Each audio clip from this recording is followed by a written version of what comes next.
Welcome, everybody. As folks are joining, we are excited to get this decarb healthcare workshop started. So this is our next workshop. It's on smart water, redesigning domestic hot water systems. But really, we're taking a different format for this session. We're hoping it will be a lot of fun. We are doing something based on a podcast called Tell Me Something I Don't Know. If you've heard of it, then great. If you haven't, I hadn't heard of it before last week. But in essence, it's a new kind of game show hosted by the creator of Freakonomics Radio. We're hoping to learn a lot and laugh a lot. So join in the spirit of it. There'll be banter, there'll be surprise. And even though all of that is happening, this is still an AIA accredited presentation. And so you see on your screen the AIA logistics. Ms. Zeddy is a registered provider with the American Institute of Architecture Continuing Education System. And that, Troy, screen sharing. That also means there we do are not see the screen. Certain provisions that we need to follow. Okay. So this presentation is copyrighted because it's part of the AIA. All right, let's dive right in. The format here is very, very simple. We have a group of experts who you will hear from. Austin Berlin, who's going to give some expertise just on decarb healthcare today. Brian Hageman, Theodora Alexakis, Shelby Robertson, and Ryan Brown. We will have a couple of panelists. We'll introduce them in just a moment. The experts will present to the panelists, trying to tell them something the panelists don't know. When their quick presentation is over, the panelists will ask lots of questions. In the course of the hour, you'll get to know about the panelists, and hopefully you'll get to hear something that you don't know. At the end of the day, you will be the judge. We'll get you onto decarb healthcare, and you will get to choose our winner. The winner will get an imaginary certificate of impressive knowledge. All right, so without further ado, I'd like to introduce our panelists. First panelist to introduce will be Walter Jones. So Walter Jones, can you unmute yourself and tell us who you are and what you do for a living? Afternoon. So Walter Jones, I am the Senior Vice President of Campus Transformation at the Metro Health System in Cleveland, Ohio. That is, by the way, the best title I've ever had in my career. So I'm really happy about that. I've been here in Cleveland for about 6 years and have been primarily working on constructing, this side, this project that you see here. It's a new replacement hospital for the Metro Health System on their main campus in the west side of Cleveland. That's scheduled to be completed in 2022. I'm an architect by education and training, but I have been on the owner side well for the past almost 2 decades now, or whatever. Prior to coming to Cleveland, I was at a similar position at Parkland Hospital in Dallas, and led that $1.2 billion replacement project there. So not getting enough of doing large replacement hospitals, I came to Cleveland to let lightning strike twice. Wow, you told us a lot there, Walter. I have a question for you now. Some folks on the call already know you. What's something nobody here knows about you in 1 or 2 sentences? Wow. Well, I can't give away all the key secrets because I got to save some, for my wife. But maybe the one that's most benign is I like to cook. Actually, Great. yeah. It's another form of creativity. So architecture with food, if you want, and very relaxing at the end of the day, to be able to put the work aside, and I mean, it has all the elements, right? You get to play with fire, and then you get to eat the rewards at the end. It usually turns out pretty well, so I'm kind of satisfied, and so you have that self gratification, and it's instant. Unlike, again, large projects like this, whatever it take couple of years, right? So get that done in about an hour. Great. Hey, speaking of architecture with food, what about architecture with boilers? We have Travis English on the line. Travis, can you tell us in a couple of sentences what you do for a living? Give us a quick introduction. Oh, hi, I'm Travis English. I'm the chief design engineer for Kaiser Permanente here in California. That means I write our design and construction standards and then run a little team that checks all the projects that we do against our internal standards. Great. Thanks, Travis. Travis, if you were stuck on a desert island, what book, podcast, or movie would you bring with you? The Big Lebowski. Very nice. I'm excited. We have one other panelist. That other panelist is you, our audience. You are going to be represented today by Jessica Heyman. So Jess, first of all, you personally, what do you do for a living? I do for a living. I get to support all of you. I work at Mazzetti. I get to wear lots of hats in terms of marketing, communications, and getting to do fun things like this via Zoom. So that's my very short description. Awesome. Now, Jess, you get to embrace your inner audience. What does this audience do for a living in general? Oh my goodness. This audience is decarbonizing healthcare for a living, and we're all figuring out our roles in terms of doing that the best.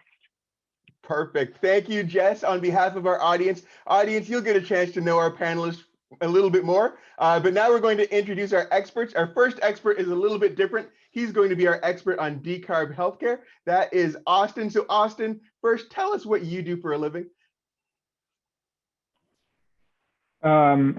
I decarbonize hospitals. That's a bad one, considering that's why we're here. But I am a senior energy analyst at Mazzetti. I help our healthcare clients deal with energy and carbon reduction projects.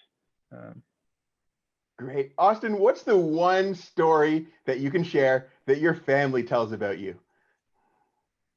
I was a rower in college, and they would support me and come watch all of my races, actually through high school and college. And they would sit on the edge of the river in the rain and the cold and the sleet and the hail and watch me row, and they've never let me forget it. So. Great. Austin, you are a rower, and you are going to row us through decarb healthcare. Why don't you show us a little bit of our online platform? Absolutely. So as we showed in previous workshops, we have this decarb healthcare website and community. So you could go to decarbhealthcare.com, log in or create an account, and under community here, we'll bring you to this community where we have continued the discussions from all these workshops. We have a lot of content up here and continued conversations that will go towards helping to put this guidebook together. And so as you see here on the left side, if you can see my screen, there are different topics. These topics align with the workshop topics. And so right now we're on domestic hot water. If you click on that topic, it brings you to this domestic hot water page. And I even teased one of the presentations here and one of the technologies we're going to hear about today with this post. And when I hit the post, you can post your own. You can reply. You can see this article that was posted here, and you can even tag it with other solar thermal, and then that'll be on the solar thermal thread. So there's a lot of ways to organize this information and continue the discussion. So we invite everyone to reply, post, and engage on here after this hour and a half is finished. Great. Speaking of posts, Austin, another quick question. You might not use it, but if you had to, would you use Facebook or would you use Instagram? I'd have to say Instagram. Excellent. All right, y'all, if you can't tell, we're trying to have a little bit of fun here. You have an important role to play. First of all, you're going to be voting for our winner. Second of all, you're going to be learning a lot in the course of our presentation. Third of all, you are involved through Jessica as an audience member. So if you have questions that you want to ask our experts, type them into the chat. Jessica will pull them from the chat, and she may ask you to unmute yourself and ask that question to our expert. So again, the format is very simple. In a moment, we'll have Brian go first, and I'll ask him a couple of questions. He'll give a presentation. At that point, you'll hear from our panelists who will ask Brian questions about what he just presented. Did Brian tell us something that we didn't know? Do we believe what he's saying? Can we dig in and challenge and grow ideas? We're doing all of that together. I hope you have a good time with this. Brian, you are up first. So Brian Hageman, can you first of all tell us in a sentence what you do for a living? I am a plumbing engineer with Mazzetti for the last 15 years, and I was doing healthcare design for 15 or more years before that. So I design hospital water systems, med gas systems, focusing on resilience and conservation mainly. Great. Awesome. Brian, why plumbing? Why plumbing? Plumbing saves lives, Troy. Awesome answer. Brian, I'm excited. You get to be up first to tell us something that we don't know. Go ahead, Brian, and tell us something we don't know. Well, I'm going to share my screen, but one of the things that a lot of people don't know, some of you may know it, but we don't really need hot water for hand washing. Are you seeing my screen? We are, yes. My presentation screen? Yeah. Good. We don't actually need hot water for hand washing. And the reason why is going to be explained. I'm Brian Hageman. The current state of hot water and hand washing is we have requirements that end up landing us with bathroom fixtures or hand washing fixtures strewn throughout a large footprint. And we are required generally to bring hot water to those and cold water to each of those hand washing fixtures, as well as bathing fixtures. I want to clarify the difference between hand washing and bathing. Bathing is full immersion, like a shower. And the specific topic that I'm talking about here is hand washing, where things like scalding is a much lower risk than full immersion bathing because you can remove your hands. But the fact is that even for a small building like this example of a 60,000 square foot office building, medical office building, has over 100 hand washing fixtures in it and very, very few hot water places where hot water is actually really needed. And why are things like this? The combination of cost and low flow at faucets for water conservation results in dead legs. And part of the reason for that is that cost drives us to have branches off of our hot water piping that go to individual fixtures. In this example, can you see my mouse? Yeah, Brian, we can see your mouse. Okay, is that even in this pretty well-designed example, you're doing this, some well over 100 times of branching off of a large size hot water main with a smaller length of basically dead end piping that only gets flow when the fixture gets flow. Why is that? It's cost driven, because if you were to take this hot water main size, which is generally, let's say in this example, 1.25 inches or 1.5 inches, and get it close to the fixture, that adds at least $2,000, $3,000 per fixture. And in general, that's in construction industry considered too much extra cost. What happens with that is that if you take these examples and spread them across a 60,000 square foot building with a couple hundred fixtures in it, you might see that all these dead legs result in the inability to really know what the temperature is going to be in these lines, so they can continue to cool and on the dead legs until the fixture is used. And low flow fixtures mean that you're unlikely to clear the dead leg of the hot water. So the result of that is you don't actually get hot water. So you spent all the money to route piping all the way around this building to provide hot water and cold water to each fixture. But the average 20-second duration of a hand wash event won't empty that dead leg of the water that's cooled in it. So you don't actually get hot water. So you're paying for reheating all the heat that is lost in that all throughout this whole network of piping and you're paying for all the piping and hangers, but you're not actually getting hot water. Is that a crisis? Well, it doesn't seem like it has been, because as far as needing the hot water for actual hand washing, we don't even need it or want it. The WHO, for example, for the last 10 years or more, people have been talking about the fact that within the temperature range that we can comfortably wash our hands in, that's a safe range. That's anywhere from 40 to 110 degrees, 120 degrees at the top end. That temperature range doesn't have any efficacy on the removal of germs. And actually, you would scald yourself if you had water hot enough to actually kill bacteria. That is evidenced by studies all over the internet. You can find them yourself, but I'm giving some examples here, but there's no evidence that at that temperature range there's any benefit. You don't actually want hot water for people who work in healthcare and have to wash their hands very, very frequently. The problem can be using very hot water is that it exacerbates the skin irritation, and you end up with dermatitis. And at a microscopic level, that results in your skin becoming much, much rougher, and it can harbor a lot more bacteria, and that makes them even harder to clean. So actually, people like the WHO and the infection control industry want people to avoid using very hot water because their job requires repeated exposure to it, and it can increase the risk of dermatitis. And all of that comes to the reality that we are spending all this energy nationwide in heating this water.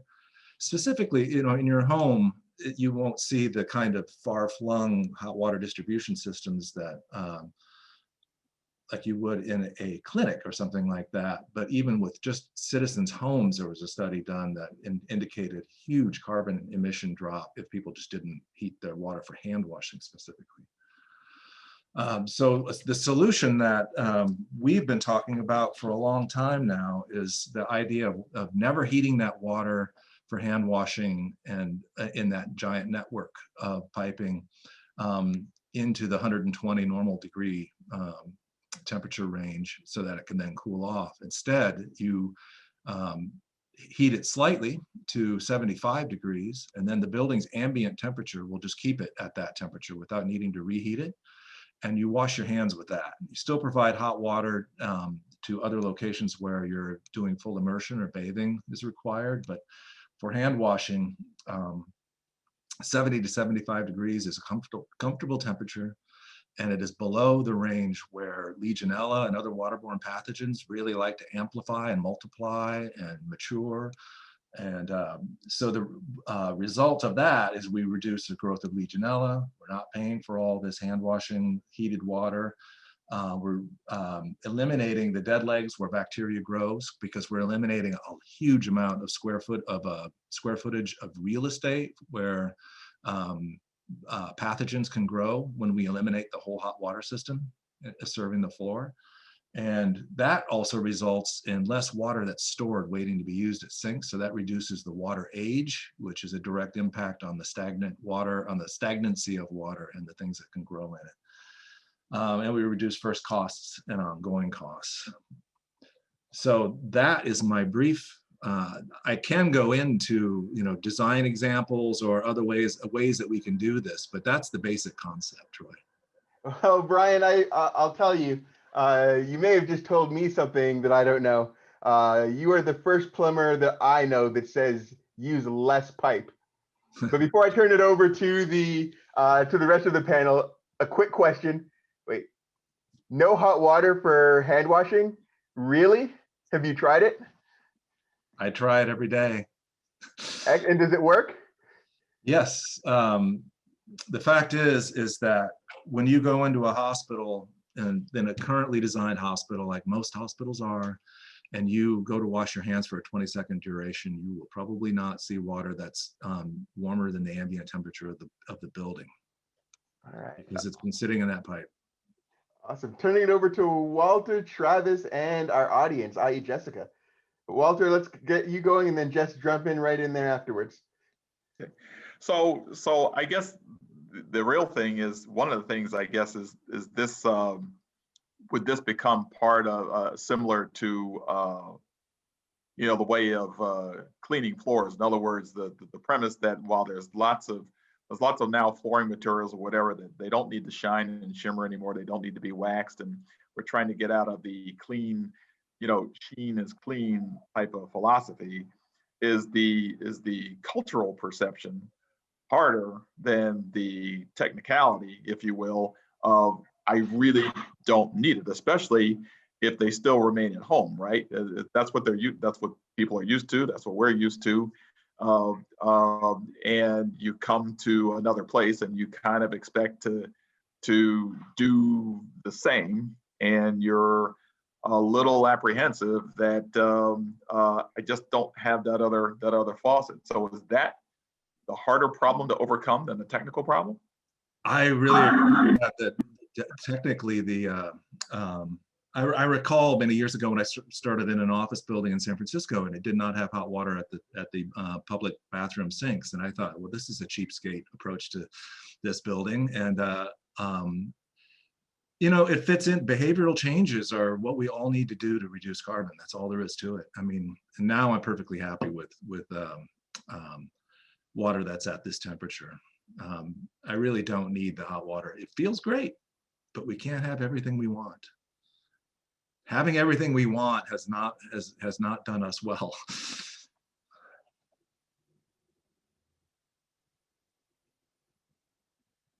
Troy, can I Well, jump then I'll in? go. Yeah, go ahead, Jeff. Sorry, Walter, did you have another statement to add there? Well, I was gonna say, so here gets the fanciful question. Okay, it seems that, and you just said that you kind of do it. It seems that you could actually do this now, right? So could you cut off the hot water in a system, just use the cold, or somehow, just do a master connection or whatever to the cold water and start right away, even though there may be two faucet handles or whatever, and make it happen without having to do a whole serious retro. There's a whole lot of piping and a whole lot of buildings that we have to keep behind as legacies, right? And so it's an embedded cost that we have, and from an operational standpoint, is something that, how much of that has to continue. It's great for new buildings, but and I like doing new buildings, as you can tell, but it takes a long time to get those done, and a lot of organizations are still surviving in legacy buildings or whatever that don't want to repipe the whole system to do that. So how can they manage with what they have to get to what they need for the benefit? Yeah, that's a really good question. I don't know how that you could do that for an existing building, and in a great way. That would take a lot of thought.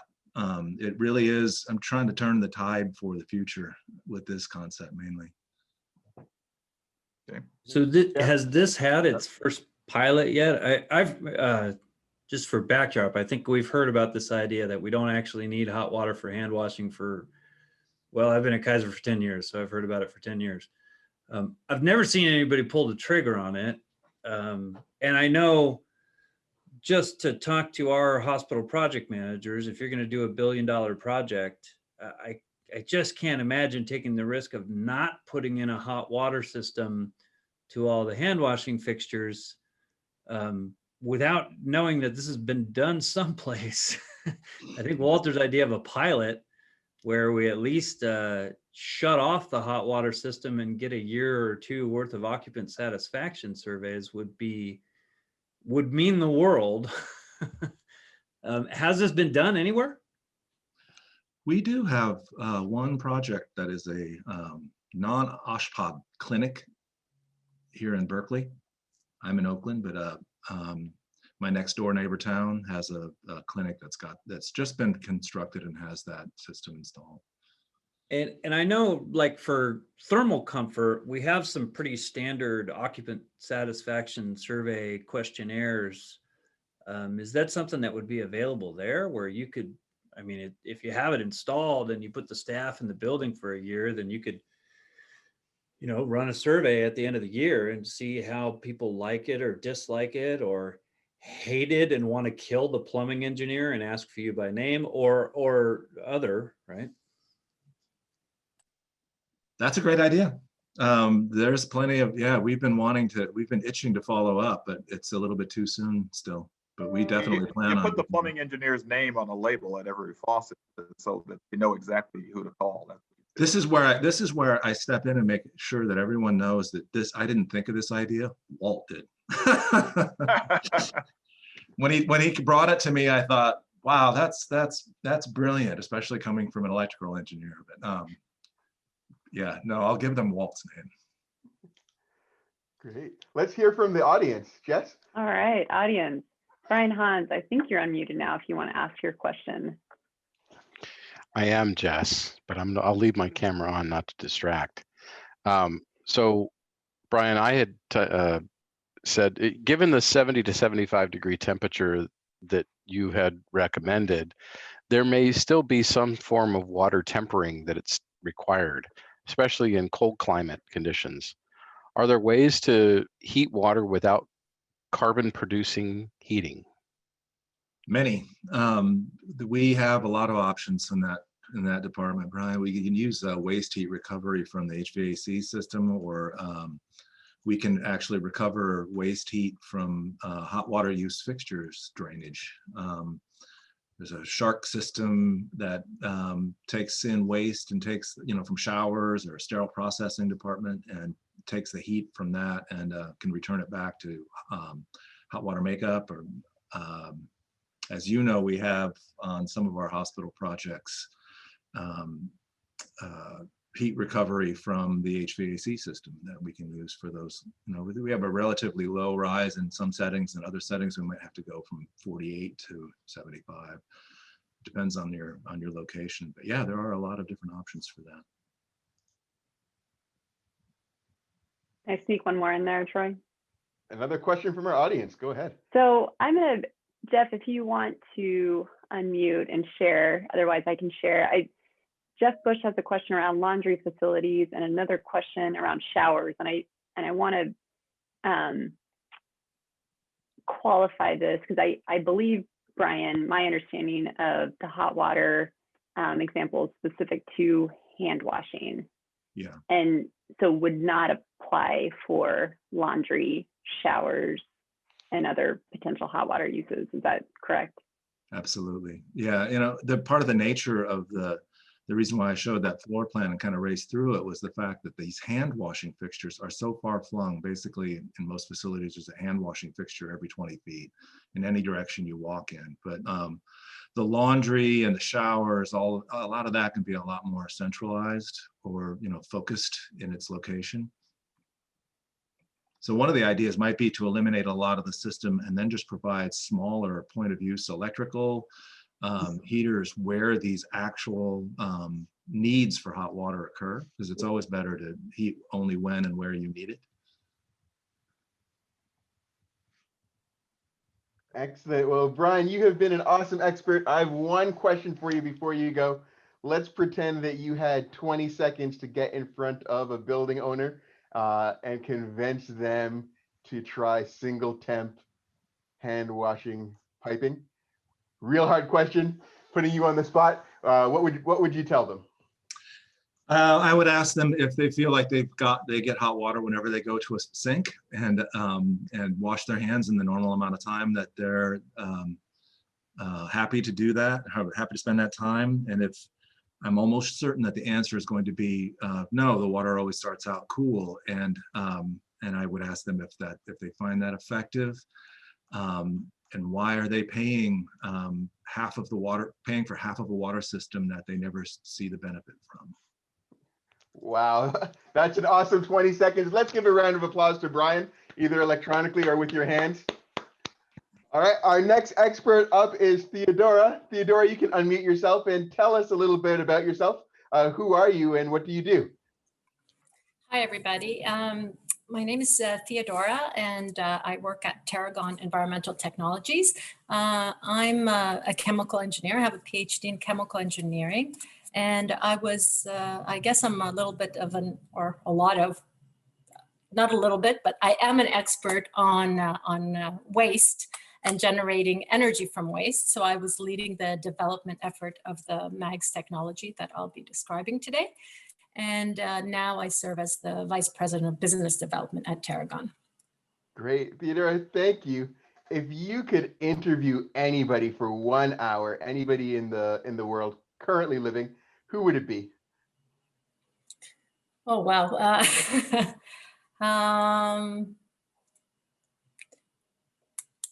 I don't know, but I guess Michelle Obama comes to mind. I'm inspired by her, but I guess that would be my answer right now.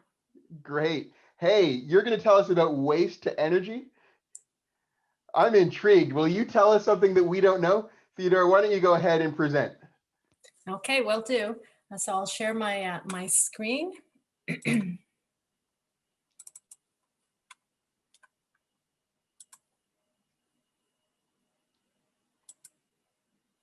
Okay, can you see that all right? We can see it. Okay, great. Okay, so I'll tell you a little bit about Terragon Environmental Technologies. Terragon is a Canadian company, a small company. We're about 40 people with a very big vision, and we're really focused on enabling resilient and sustainable infrastructure. We're focused on generating primary resources locally with no waste. So what does this all mean? Our vision really is to create habitats that utilize what is now considered waste as a resource. So specifically, we're talking about using all types of solid waste, combustible waste to generate energy, but also using wastewater to generate clean, reusable water. And by habitats, you see here on the screen many examples, which are also our market sectors, where all of these are habitats: ships, hotels, communities, hospitals, that's a habitat, military bases. So all of these are areas that we work in. So we've developed two appliances. One is the MAGS, it's the micro auto gasification system. So it's an appliance that uses waste as a fuel. So I'll get into a lot more detail about that. But we also have a complementary appliance, which is based on electrochemistry, which serves to treat water. And our objective is always to reuse it whenever we can. And then we have a range of wet products that can treat gray water for gray water recycling, can treat very contaminated sewage, and especially for hospitals that have pharmaceuticals and pathogens in the sewage. So that's a whole other subject, but I just wanted to bring it up here because, as you can see, MAGS combined with wet give the total solution. So let's talk a little bit about MAGS. So as I mentioned, it's a gasification technology. So what does that mean? So waste is not burned, it's not combusted in MAGS, it's actually gasified. So what this means is that a bag of waste goes into the gasifier, it is heated, but we limit the amount of air that goes into the gasifier. So we convert the combustible material into a syngas, which is a mixture of carbon monoxide and hydrogen. So this is a fuel. So in this first step, we've converted the waste into this gaseous fuel, which we then go and combust under very controlled conditions in a combustion chamber. The hot gas that leaves that combustion chamber then goes underneath the gasifier and transfers energy to keep that process going, and then goes on to be cleaned and also goes into an energy recovery process. So as you can see, waste is converted to fuel. The fuel serves to keep that process going. So that's why we use the term auto gasification.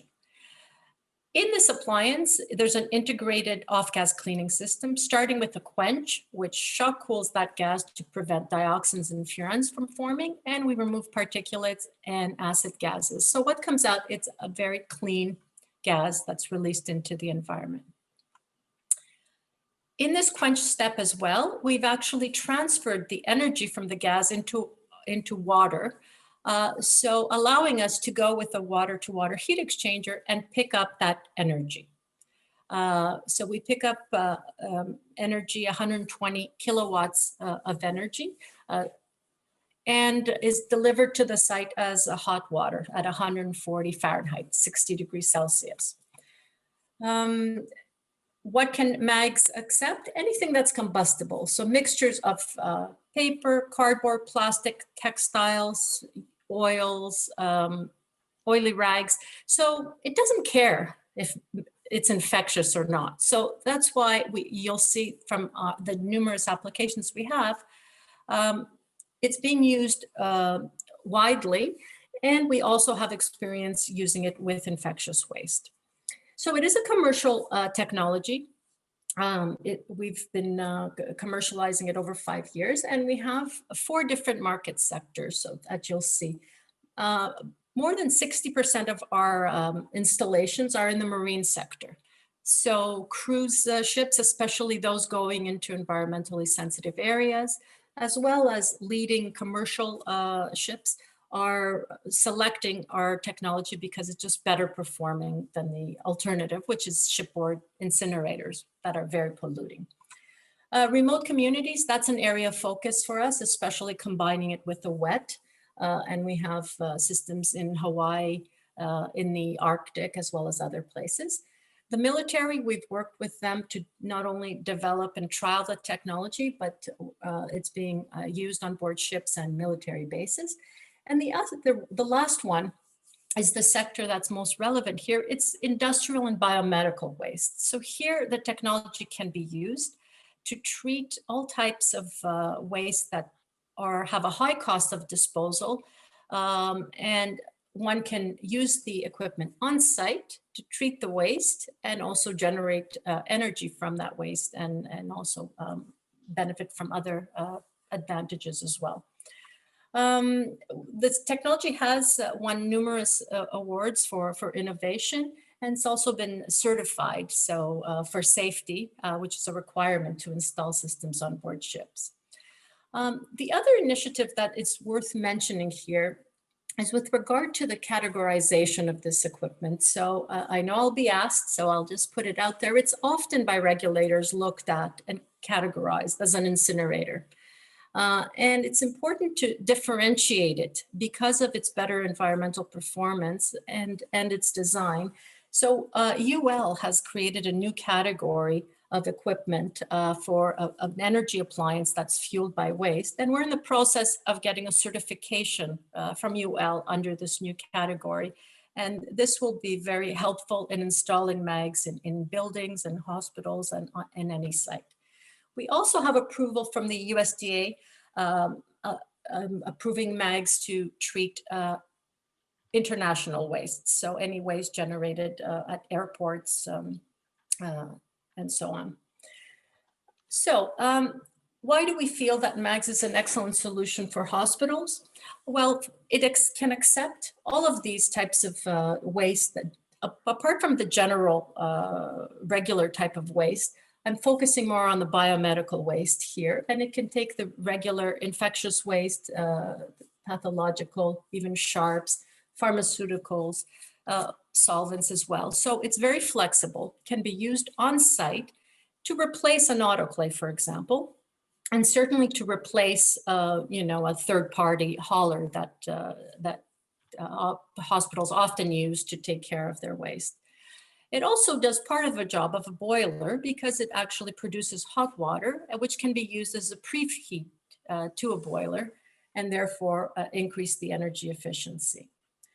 So if I can just sum it up with some of the advantages for hospitals if they were to use MAGs.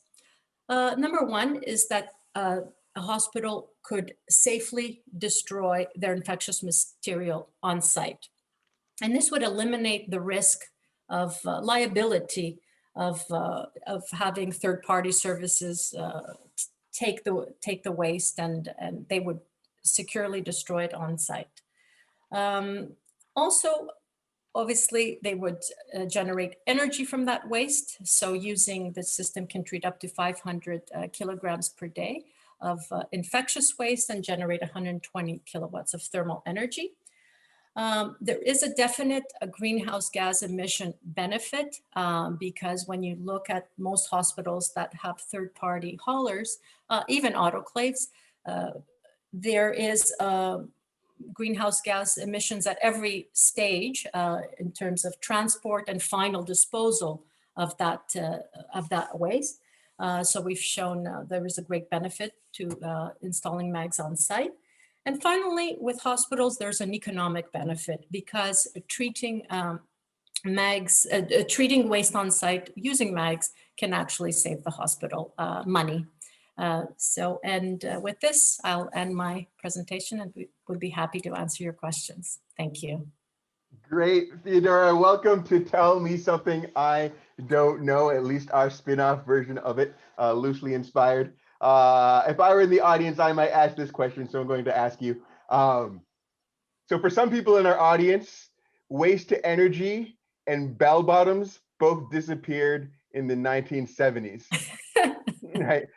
It sounds like we're trying to bring back waste to energy. Is this just like it was in the 1970s with, if I were an environmental scientist, I'd be thinking about furans and dioxins, or are we talking about something else? That's funny. No, I don't know, but I won't talk about the bell bottoms. So I'll just stick to the waste to energy. So I myself have been working in the area of waste to energy for over 25 years. So a lot of the effort, and is still ongoing, okay, is to develop large scale waste to energy systems, okay, to produce electricity, really as an alternative to large scale incinerators.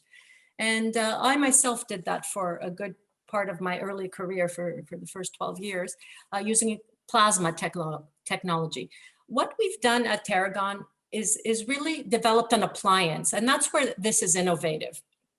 We've made it an appliance that anybody can use. So no, in a way, we've dumbed it down, but yet made it simple to use, and it auto controls itself so that anybody can use it. And then we can bring it to remote communities where there are low skilled people. We can bring it into hospitals that are not used to treating their own waste. So it's not a factory, it's an appliance.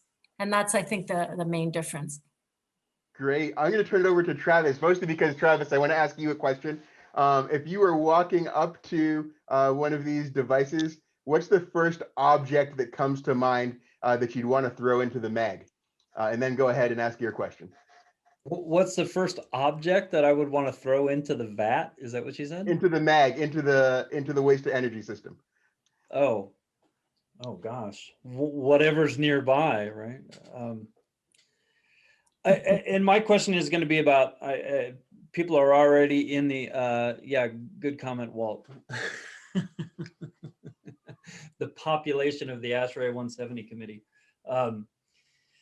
My question will be about cost. So right now we pay a penny a gallon for potable water, and I think in California we're averaging somewhere around 13 cents a kilowatt for the power. Have you guys done any of these as essentially power purchase agreements or water purchase agreements, and what is that? What's that range? No, these are good questions you're raising, Travis, and this is exactly what we want to do, is that we have not installed it in a hospital to use it to its ultimate, to the ultimate degree in utilizing the energy. And so for us, the next step is really to do a pilot project to validate the technology to hospitals. So we're planning a pilot project here in Quebec, as well as British Columbia. And we're looking for other hospitals so that we can do these pilot projects and validate it. Because of course, the first question a hospital will ask is what other hospitals using it? And right now we can't show that. The system has been used to treat biomedical waste, so that we've done, but not inside a hospital, which is our next step. Hey, go ahead, Jess, on behalf of our audience. Great. Forgive me, Chris, I'm going to ask one question out of order, just given the vein of the conversation. So am I correct in understanding, Theodora, this is permitted technically in California to use for medical or hazardous waste treatment today. Is that accurate? No, it's not. It's not permitted. The permission comes on a case-by-case basis when we actually have installations. So we do have installations in the U.S., one in Missouri and one in Hawaii. And in both of those cases, the EPA has given us a letter of determination that exempts us from a permit. So it's an allowance. So we don't have an installation in California. I would love to do that and go through the process. That's exactly the other part of doing a pilot project, is to go through that regulatory process. That makes sense. Thank you. And Which Chris, is I'm going to hand it over. Thank sorry, you. go ahead. I just wanted to add, and that's where I think that certifying the technology by UL under a new category will help also facilitate this. That makes sense. Yes. Chris Miller, if you're ready, I'll hand the baton to you. Okay, thank you. A couple of questions I have is, what's the temperature of combustion, and is there any residual toxins in the biochar? And do you use it with sewage after dewatering? And with that water in the wet system, what is the grade of water? You know, is it almost a RODI quality, so you could use it for many cycles in a cooling tower? Okay, there's a lot of questions there, so I'll try to answer them all. Just remind me if I'm missing something. So the temperature in the combustion chamber, it's 1100 degrees Celsius, which I believe is how much is it in Fahrenheit? Said it's way up there.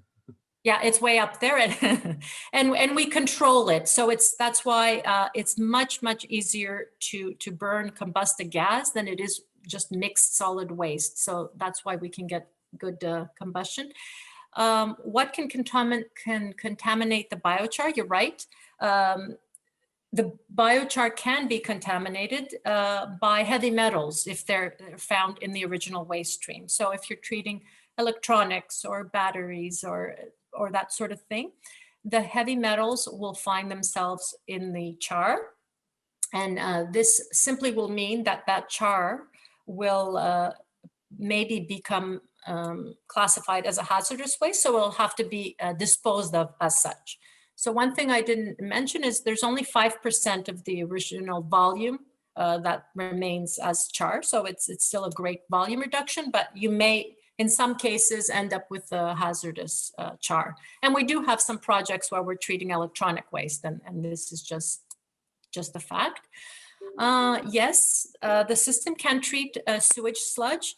We need to dewater it. So we need to remove the moisture so that we end up with a feed that's about less than 50% water. Otherwise, it won't be efficient. We'll need to use additional fuel. And then the last question was, how clean can we get the water on the wet? And we can get it pretty clean. The way wastewater works, and I believe you know that, is it's a series of operations. So our systems get the water to a certain level of cleanliness, but then if we need to disinfect it, depending on the use, we can add some standard commercial steps after that to get it even cleaner. Perfect. Theodora, thank you so much. Audience, did she tell us something that we don't know? You'll get to vote later on, but right now, let's give her a round of applause, either with a symbol or your actual hands. Excellent. Thank you, everybody. Next up, we have Shelby. So Shelby, firstly, introduce yourself. Tell us who you are and what you do. I am Shelby Roberson. I am a mechanical, plumbing, and energy engineer for Mazzetti, and I live in Denver. I'm out of the Denver location. So. All right, Shelby, you are on our version of Tell Me Something I Don't Know. Here's what I want you to do. Finish the sentence. I was once surprised when... Asked to do this presentation is what first comes to my head, but second, we woke up with another 3 feet of snow outside, so it has not stopped snowing at my house, so I was very surprised. That is surprising. Surprise us with what you're about to share. Go ahead and tell us something that we don't know. I'm going to share my screen.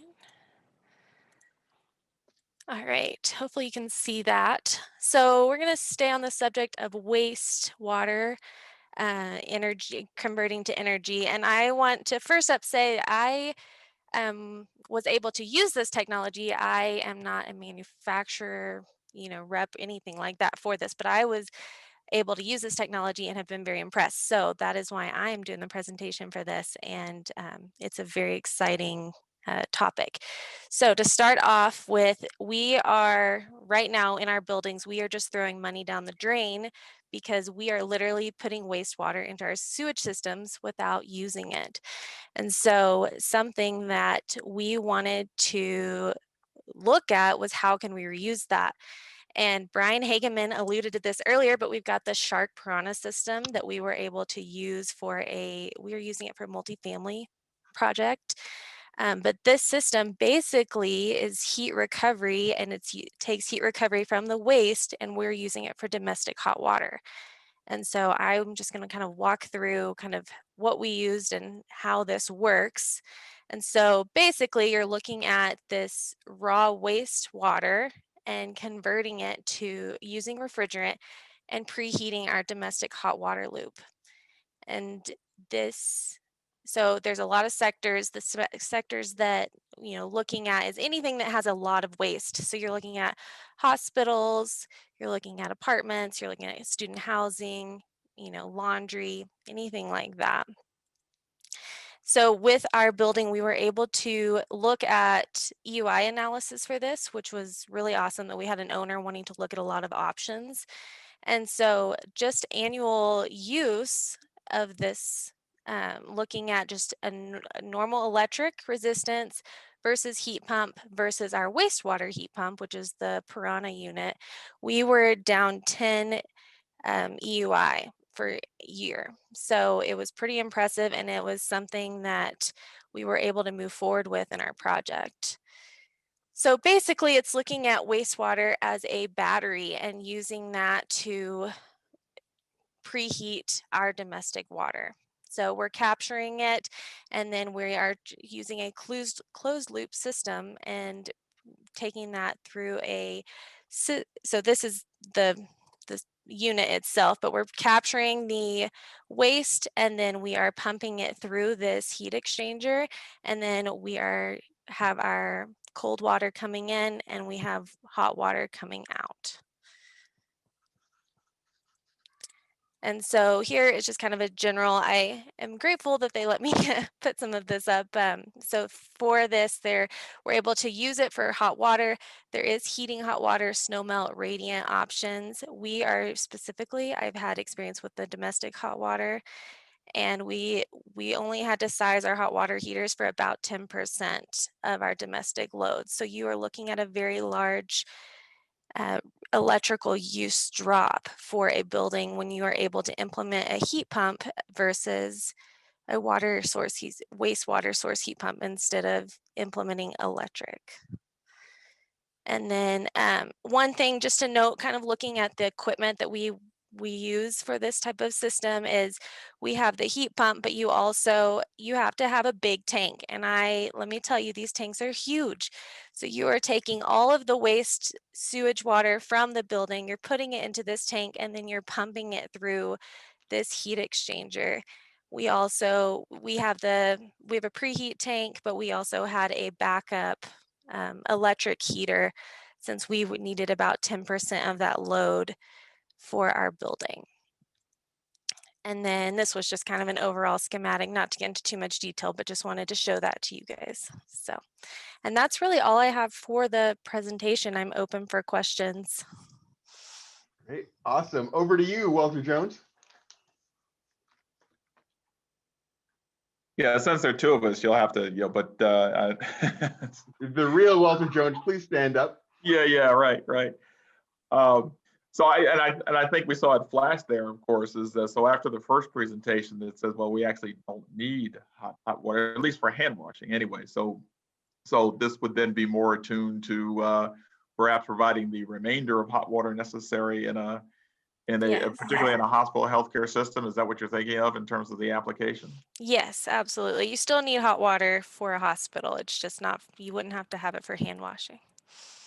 So there, I mean, I guess there then ends up being comparisons of systems because they're, you know, in any sort of mechanical plant, there's, you know, heat is a large component of what's thrown away, okay, from just about any system. And then of course there have been devices invented to recapture that heat, you know, from boilers, chillers, et cetera, whatever, over time. How does this then rank or compare in terms of efficiency or whatever to any of those other systems for reclaiming heat? How do I choose as an owner? How do I choose between the multiple systems, and how does this one end up, you know, being the one? What does it depend on in terms of when it becomes the most effective way to do its job? I think this is really a case by case basis. So it's going to depend on what you want to use it for and what your building needs and the space you have. This one, something else that can be used for like heating hot water as well. So you're not just looking domestic, but I think that would be a case by case. I can't give you an exact answer on that one. Okay. More study required. Okay. Exactly. Yeah, it would be depending on what you're doing. Great. Okay. Just before we head over to Travis and then to our audience, Shelby, I've heard it said that one person's trash is another person's treasure. Are you telling us that one person's sewage is another person's sweet treasure? Yeah, I guess so. Yes. I Awesome. guess Travis, over to so. you. So I guess the same question. So you said that this does have its pilot project. It does have its demonstration project already? Yes, yeah, they do have it implemented, and then they're doing some feasibility studies on 2 hospitals in California right now. So there's definitely in the works, and it is installed in some places as well. So Oh, the okay. project I specifically have used it on, it should be started up in the next couple months. So Oh, it's starting. yeah, the project that I have Okay. used it on, yes. Got it.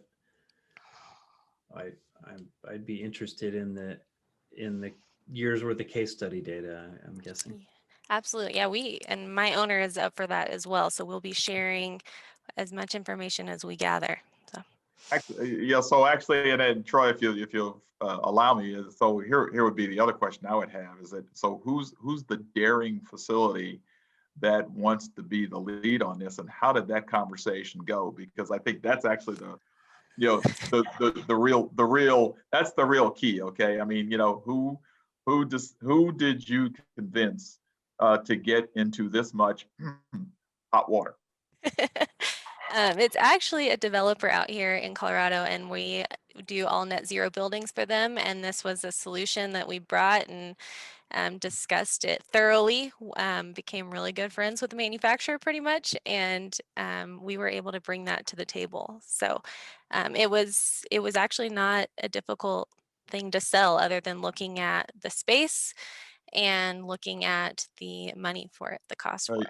You had the proverbial enlightened owner. Yes, exactly. Well, But that's no good. That doesn't work. yes, it was not a hard sell, I will say that. All right. Audience? Well, I don't know how to follow that up. Walter, that's a great point. And maybe a whole nother workshop. So let's save that. I don't want to butcher your name, so I'm gonna not attempt, but there is a question regarding really the size of the tank, Shelby. So how big was the tank and how many residential units did it serve? So Well, we had 40 residential units, and our tank is about 5,000 gallons. So the wastewater tank. So, and then we are doing another one, and it's a little bit larger building. It's actually tying in 3 buildings into one, and we're 2 10,000 gallon tanks. So fairly large, but for these particular projects, we had a basement garage, parking garage. So it was really convenient to be able to do it that way. For the space needed. All right, thank you. Thanks, Troy. Right. Walter, Travis, last call before we move on. Right. All right, well, once again, let's give Shelby a round of applause. Did she tell us something that we don't know? You'll have a chance to vote when we are done. All right, next up we have Ryan. Ryan, you are on our version inspired by Tell Me Something I Don't Know. You're in the hot seat. Ryan, first go ahead and introduce yourselves and tell us what you do. Hi, so I'm Ryan Brown, and I'm the sales director for a new brand within the Watts Water Technologies family. And so this Tell Me Something I Don't Know forum is excellent for us because no one actually knows about my brand yet. We will publicly launch here in about 2 weeks, and so I've got the opportunity to kind of give a little foreshadowing with what's been about 3 years in the making for Watts Water Technologies. Interesting. All right. I have a question so our audience can get to know you a little bit better. If Austin, Brian, Theodora, and Shelby got together and invented a Star Trek style transporter, where would you want them to transport you to? The top of Everest. Top of Everest. Yeah, I actually just got done. I got a new treadmill, and they had a live Everest event, which I thought was just awesome. I quit paying attention to the fact that I was on a 12 incline and was just kind of watching the scenery around me. So that's fresh in my mind, but that'd be a pretty cool place to be transported. Yeah, everybody says that Everest is about the journey and not the destination, but I think you might have it right. Just get transported there. Ryan, why don't you go ahead and tell us something we don't know? Let's hear your presentation. I'll start sharing my screen here. And are you able to see it? Let's see. There we go. You're up. Outstanding. All right. So as I said, we're launching a new initiative within the Watts family. Many of you may know Watts has been around since the 1800s. Within my section of the company, we're in the heating and hot water solutions platform, which is also home to Airco and PVI, which many of the facilities, represented today may have experience with. So we are a couple of weeks away from going public with the Link by Watts brand. And so one of the key initiatives, I've come from the West Coast my whole life, is being a part of the decarbonization effort. And so something that the audience may not know is that all heat pump water heaters are helping decarbonize the environment, but not all are optimally situated to help with global warming.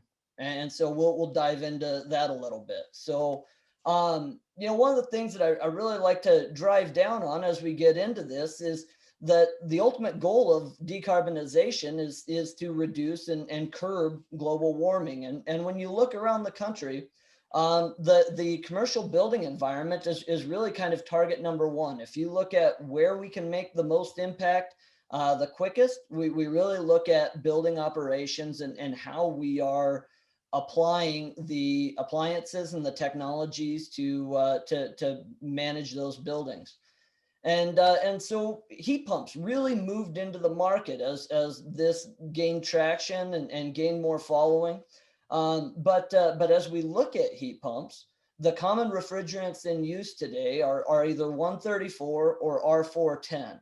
And while this is a great application because heat pumps can eliminate the need to have a combustion piece of equipment on your property that is locally adding to the emissions and through that combustion. One of the aspects that really hasn't been tackled yet is this GWP, and that stands for global warming potential.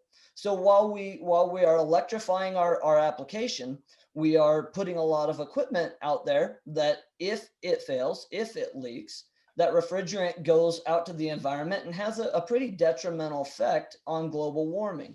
And so, we've got the data here kind of written out because some people like to look at it that way. Those fears are also to scale on kind of what that impact is with the different refrigerant types. And so when we decided to enter this space and become a player in the heat pump markets, we really wanted to look at doing something at a commercial level that's different and not just a Me Too kind of following the trend. And so we are launching and have launched in some areas, really the first commercially sized CO2 based heat pump. And so the code name R744 is a refrigerant type. But by going with a natural refrigerant, we actually have a global warming potential of 1 compared to really what's out there in income and usage. So with that, we're really looking at utilizing this transcritical process so that we can not only from the environmental standpoint keep that global warming potential low, but also through the operation of the refrigerant, have some expanded capabilities and ranges that we can operate in. And when we do that, it allows for design flexibility so that we can match some of these more unique applications of hot water than what it used to be, where you're no longer heating every hand washing sink to 120 degrees, and can really bring in a variety of inputs to help with the system, so that all of these different unique concepts that are brought to the environment are able to be incorporated. And so one aspect that I like to bring up with that is this design of significant stratification in the tanks. And what you're really looking at is being able to store at higher degrees, and then mix that down. So then you have a large thermal battery of BTUs that you're capable of pulling from, and you're trying to promote the stratification inside of those storage tanks to get a single pass through the CO2 transcritical system at as cold of water as possible in order to maintain the optimal efficiencies. So in an aspect where you do have a hospital that is requiring elevated temperatures for the kitchen, for the showers and things like that, but we are attempting to incorporate the design of having low temperature runs. You could actually run that house recirc back into your storage tanks, help promote that stratification through the tanks, and really come in at optimal temperatures for the heat pump operation. One of the other aspects that I really like to pull out and kind of point out is, because the gas cycle within the heat pump is a completely different process. You actually have greatly expanded operating parameters, and so one of the aspects that I really like to hit up is the minimum outside air temperature, and so a lot of times it's overlooked if you're doing a heat pump installation. What happens when the outside temperature goes below 35 degrees? And the end user doesn't necessarily always see that in most cases you're going to some form of secondary heat to manage that domestic water load. And when that happens, your efficiencies go dramatically lower. So a heat pump is typically rated in a COP, a coefficient of performance, which is oftentimes multiple times higher than 100% efficient, because you're using environmental factors in this closed loop of compression and expansion of gases. And when you get below minimum operating temperatures, but there's still a domestic water draw and need, we're regularly set back to an electric resistance or some type of indirect that has dramatically lower performance, efficiency, and electrical draws. And so with us being able to go down to -4 degrees with this CO2 refrigerant, you can actually still operate at a coefficient of performance of 1.7, even down below zero. And so by utilizing this refrigerant, you're able to minimize the impact for global warming, not just through decarbonization, but also in the event that refrigerant were to escape to environment, while also being able to operate that heat pump bank for a much wider array of the year before looking at any type of secondary system. And I know a lot of the audience here is in California. In a number of instances, we can look and realize and recognize design day is never going to get below -4 in this area, and really eliminate that need for less efficient backup during cold weather operation. One other aspect that really lacks in the heat pump market right now is somebody taking the entire package and providing a system solution from the engine itself down to the storage tank and the tempering and mixing before it goes out to the environment. And I really liken this to packaged rooftop units. You know what, a decade ago, if you were putting an air handler unit on the roof, that engineer would specify the coil, the compressor, the fan, and would stick build all of that stuff on the roof. And you know, many of you consulting engineers probably would have to scratch your head at the last time that you stick built a PRU. We feel that there's an opportunity to help optimize systems by being involved not just on the heat pump engine side, but also being a domestic water industry expert for you know, over 100 years, being able to marry those two technologies so that we can really play with sizing of the thermal storage or of the heat pump engine to really meet the demands of that system and provide the most efficient electrified option available to you. So that's my presentation. I'll stop sharing my screen and open myself up to the hot seat with questions. Ryan, welcome to the hot seat. I realize it shouldn't be the hot seat, but here's my question. From the time that I've been breathing, and in fact, from the time everybody's been breathing, we've been putting out CO2. It's pretty old, right? You're telling me that now CO2 is going to be our solution for refrigerants? How do we know this isn't a bunch of hot refrigerants? So much like bell bottoms, what's old is new again, right? And so CO2 systems and natural refrigerants were actually the flavor of choice, you know, a century and a half ago or so. And then we moved away from that and went to these artificial refrigerants, and in large part because of some of the pressures that you have to operate in, and just our limitations on the mechanical side moved us to what was easier. But as we know, in a lot of aspects, what is easier is not always the most environmentally friendly choice.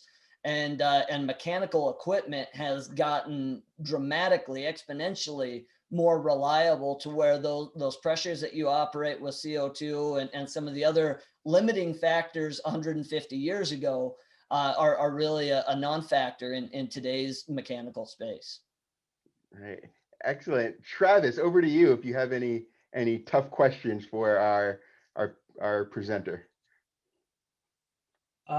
No, I had actually seen another presentation on CO2 as a refrigerant. So you talked about your market readiness. Can you maybe summarize that? Yeah, absolutely. So we are, this is a division and brand within Watts that's been in development for about 36 months. And we used to, with the Airco brand, we would put out ASHRAE ads and articles that had an open cabinet of a boiler, and it would say, you know, hey, another open invitation for our competitors to copy what we're doing. You know, we were very flamboyant back in the early 2000s with the way that we were doing condensing boilers. This market space has changed in a number of aspects. Our competitors took us up on that offer. And now, you know, fire tube condensing boilers are all over the country, and you know, every manufacturer is doing it. So this has been a very quiet, very long-term effort to be completely market ready when we open up the curtain and say, hey, look what we did. And so with the heat pumps in particular, we will be having the brand launch here in about 2 weeks, and are ready to, our entire rep network has been trained up for the last about 9 months. We have product here in the United States installed. We've had some early adopters that are basis of design, and those projects are going through final stages of construction. Generally out east, we've got a couple of New York City projects. So while we have been very quiet in our ramp up, the technology is here, it exists, we have test sites, and are ready to support the market. Great. Hey, real quick over to you, Walter, and then to our audience, and then we'll wrap on this section. Great. So, hey, honey, bell bottoms are out of style. Did you? So anyway, oh, sorry. Politely disagree, sir. Yeah, I got a whole wardrobe that I'd have to get. So I think I'm kind of back on carbon dioxide. This is now going to become our friend again. Is that kind of what we're hearing? Because the technology is now caught up to turning something that was once all we had and then turned into something bad, and now the technology is caught up to make it good. Is that sort of the? Absolutely, and there's actually an ASHRAE article where a number of experts, refrigerant experts, and some people from Trane and Daikin, I believe, kind of came out and talked about CO2 really not being a viable refrigerant, and in their world, there are challenges with CO2 because it does require a very cold inlet water temperature on your inlet side of the process, which makes for like a space heating or a mechanical application. It makes it pretty difficult because you're regularly not getting that level of a delta between your supply water temperature and what's coming back on a space heating application. So there are still challenges with CO2 as a wide adoption for the entire heat pump solution. But when we look specifically at domestic water and the parameters that we're designing domestic water systems around, we have that benefit of really cold inlet water. We have that benefit of being able to use that storage array that is critical to make sure that your recovery rate is not overlapping with your drawdown period for peak usage.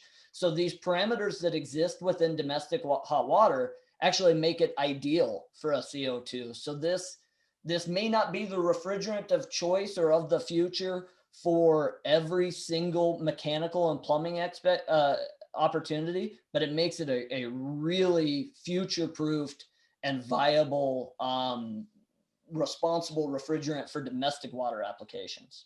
So the follow-up on that would be so it seems you've overcome the technical problems, which is terrific. And so I guess the question is, are there any other either regulatory or even peer industry hurdles, right? Most industries that have gotten used to one type of, whatever it is, chemical fuel, et cetera, whatever, and then suddenly finds that they can be, outdone by another, have a tendency to react, let's just say not very positively to, to that insertion of the disruptive, the disruptive innovation or whatever. So between regulatory, the industry, and everything else, are they all caught up with the technological advance you've been able to bring to the table so that this actually becomes a commercially viable and available product?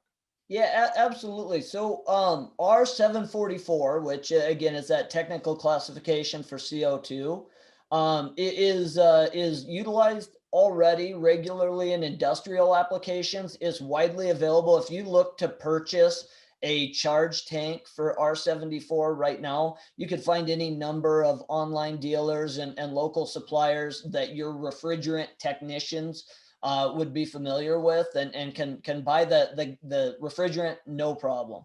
The gauges and materials, all of that is while somebody that's typically used to working with 134 or 410 would have to spend about $350 to $500 on some new gauges. That's the only certification aspect that comes into play. And I hesitate to even bring this up because I'm in the middle of it right now. So I haven't independently researched all of this, but there is belief in a project that we're working on in New York City right now that restrictions are actually less for CO2 because it is a natural refrigerant without toxicity, where they don't have the same requirements for on-staff engineers because it's CO2. So anything above a 15 horsepower-ish heat pump requires on-staff facility members, and we're finalizing our investigation because the engineer brought it to our attention that because it's CO2, it's anything 50 horsepower and less for the heat pump size is where that regulation comes in. So the market is primed for it. The domestic water application is really key in this. Right. Well, I'm looking forward to having a system that all I have to do to recharge is just breathe into it. So Yeah. You just have to blow really hard. Really hard. Pressures, but Hey, yeah. Speaking of breathing, did Ryan tell us something that we don't know? You'll get to vote in just a moment, but first let's give him a round of applause. You know, what the audience told me is really interesting.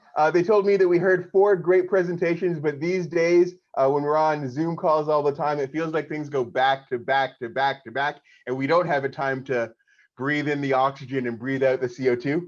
So just for a moment, we're going to take 30 seconds to process what you just heard, or to meditate. We're going to have 30 seconds of silence for you to process, and then we're going to jump in and tell you about voting. So go ahead, breathe in, breathe out, enjoy the CO2 and the oxygen for literally 30 seconds, and then we'll be back.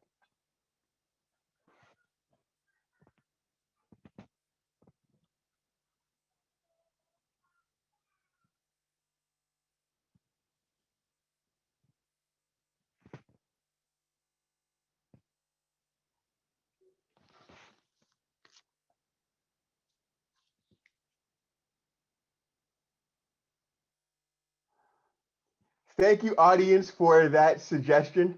Our great and fearless project manager, Cassidy, is just about to put our poll in the chat.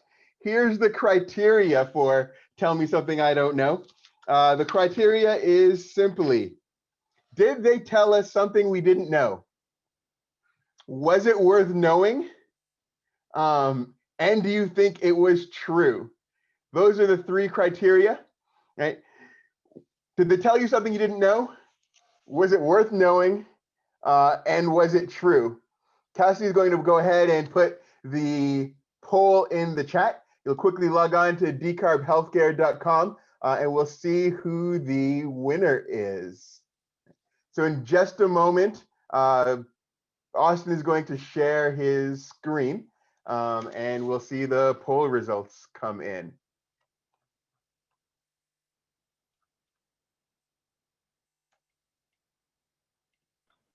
Again, you can go to decarbhealthcare.com and over to the community. The post should be pinned at the top there. If you don't see it, just refresh and then place your vote.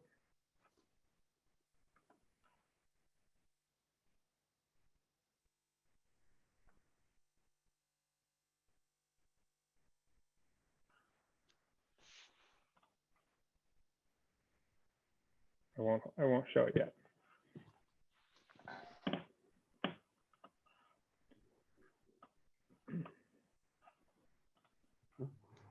As you're placing your votes, I'd like to credit Jim Crabb for our format for this session. I hope you liked it. I hope it got you thinking. And I also hope that as you were thinking and perhaps entertained by Walter and Travis and Jessica's wit, that you had lots of different thoughts about the possibilities for domestic hot water systems. Because in some senses, the 4 things we presented today, which might be things you didn't know about, were really meant to think about domestic hot water systems and how they play a part in decarbonating healthcare. I'll give you another couple of seconds, and then Austin will get you to share your screen again with the results.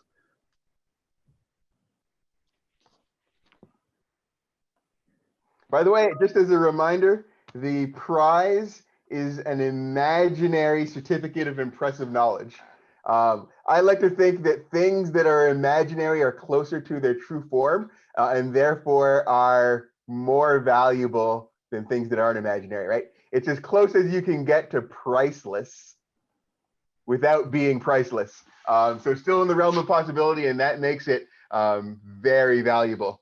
So our winner is going to get a certificate of impressive knowledge. I'm sorry, an imaginary certificate of impressive knowledge. Austin, do you want to show the results? Hopefully all of the votes have come in.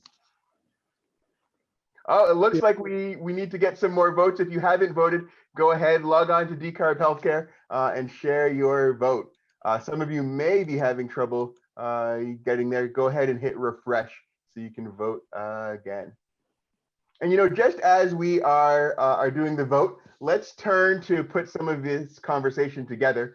So thank you to all of our panelists, to Brian, Theodora, Shelby, and Ryan. To our experts, as well as to our panelists, Walter, Travis, and Jessica, who represented all of you. Again, this was really about domestic hot water systems.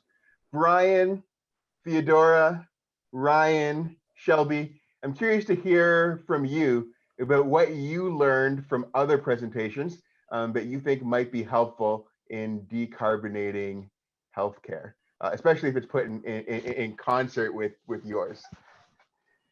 So I'd love to take a crack if I could. And, the biggest one to me is how, as we work toward a very challenging objective, that it's no one single answer this is going to get us all the way there. It is a marriage of these types of discussions and incorporating multiple levels of technology and design approach to really maximize our impact on the built environment. And I think a number of the presentations that were given today really highlighted that and got people thinking about how they can all play together and really maximize the design. In any of these discussions, I keep seeing all these opportunities for synergies where you're talking about one technology that it doesn't have any use for its product, but another technology does. And as you begin to draw all the different realms together, you can see how everything can benefit from everything else in a, everybody wins situation. Brian, you are a plumber and an industrial ecologist. Go ahead, Theodora. And if I can add, and it was pointed out also, is that we need behavioral change. It's not just technology alone. In fact, there are many excellent technologies out there that require behavioral change to be adopted. So we need to change the way we're doing things. And, I didn't know we didn't need hot water to wash our hands, but it makes a lot of sense. So it's why are we wasting that energy? So that is my point. Great, thank you, Theodora. It sounds like we need to get Shannon Bunsen, our resident behaviorist, on one of these calls. We'll make that happen. All right, well, Austin, why don't we go ahead and show the votes so that we can hand over our imaginary certificate.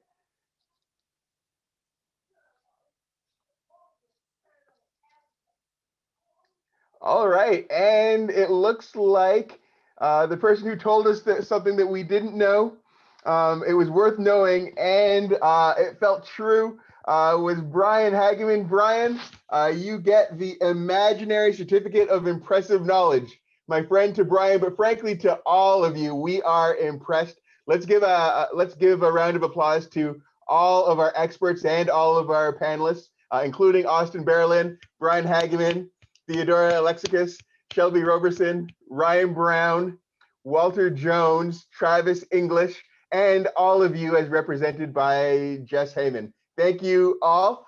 Thank you. And we will see you in 2 weeks for our next presentation. Take care and have a great day. Thank you, Troy. This was a lot of fun. Thank you. Awesome. I hope everybody enjoyed it. We'll see you next time. Thank you.